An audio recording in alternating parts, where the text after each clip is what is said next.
Alright guys, as promised, I was going to start doing more content relating to law enforcement. And right now we're going to watch this video. It came out recently for a shooting involving a few officers. Okay, so let's start watching. Got a gun in his back pocket. Get out now! Alright guys, so something I'm going to tell you is that I like the idea of communicating loud even if there's no other officers. Why? Because this is more for like the new officers.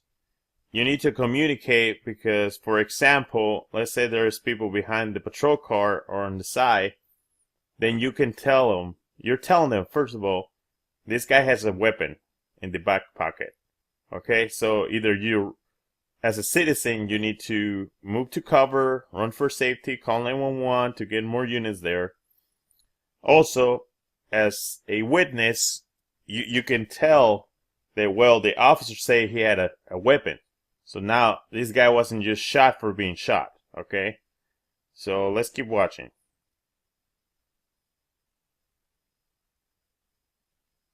Give me 1 second. There you go. Get down on your knees. I'm not gonna fucking tell you again. No. Okay.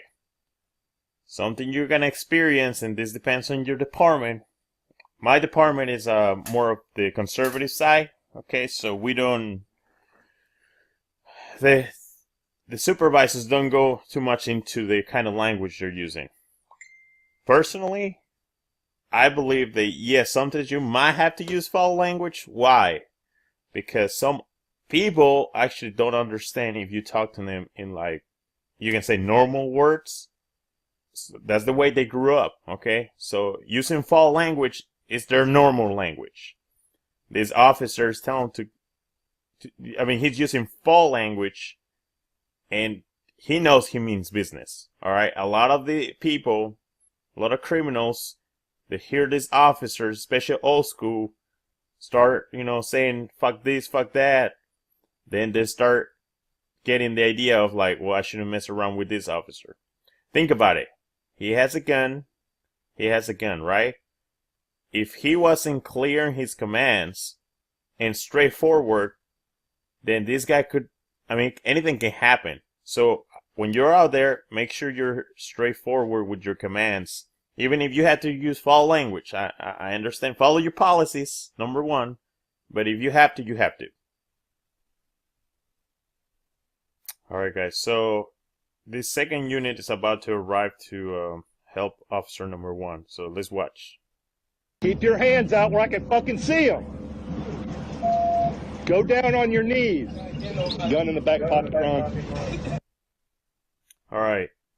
For the rookie, see how he communicated what's going on? Again, he told his partner there's a gun in the back pocket.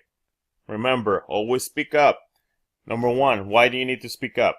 In a situation where your adrenaline is running, remember, you might stop breathing in the normal way where you start holding your breath. So by you communicating, you're making your system keep breathing, keep doing it.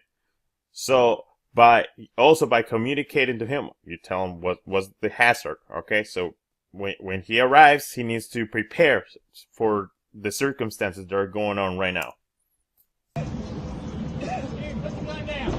Don't touch the gun. Just fucking turn around. Bag up. I'm telling you to bag up.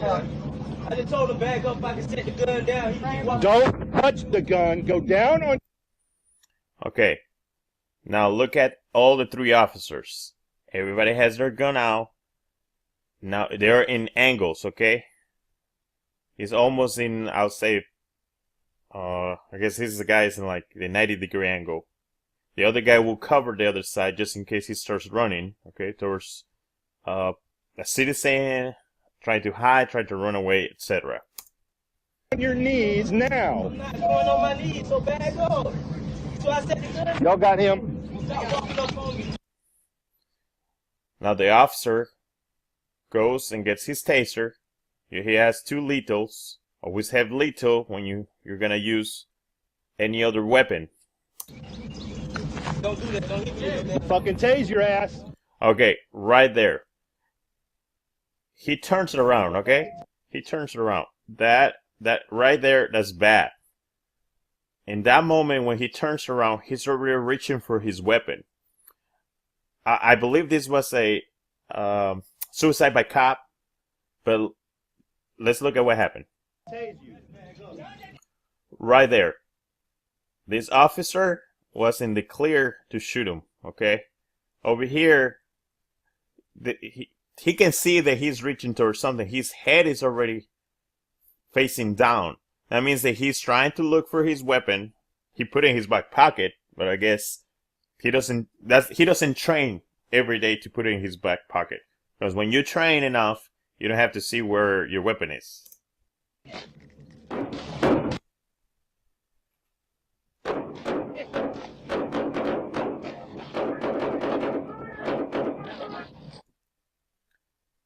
I can already see the media and all these liberals saying, well, why you shot him so many times? He was already down.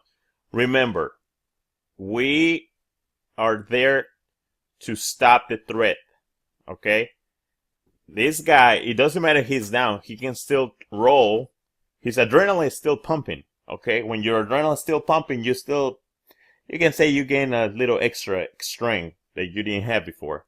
He can still turn around and shoot at any of the officers. The only thing I believe was an officer safety issue is officer over here, officer number, I'm gonna say number 3. Officer number 3 goes behind the patrol car. I don't know what happened on the other side.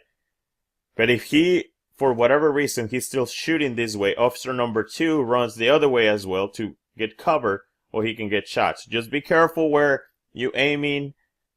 Remember, when you get to the scene, start planning where you're gonna move, what you're gonna do in case a shooting happens, a stabbing happens, the person get tased, who's gonna go number 1 in handcuffing, etc. Remember to communicate.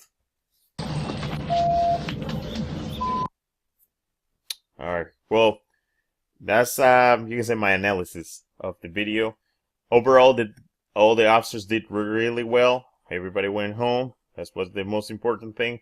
This guy, he chose what was going to happen to him, and, well, that's his problem. So, guys, be safe. Watch your 6.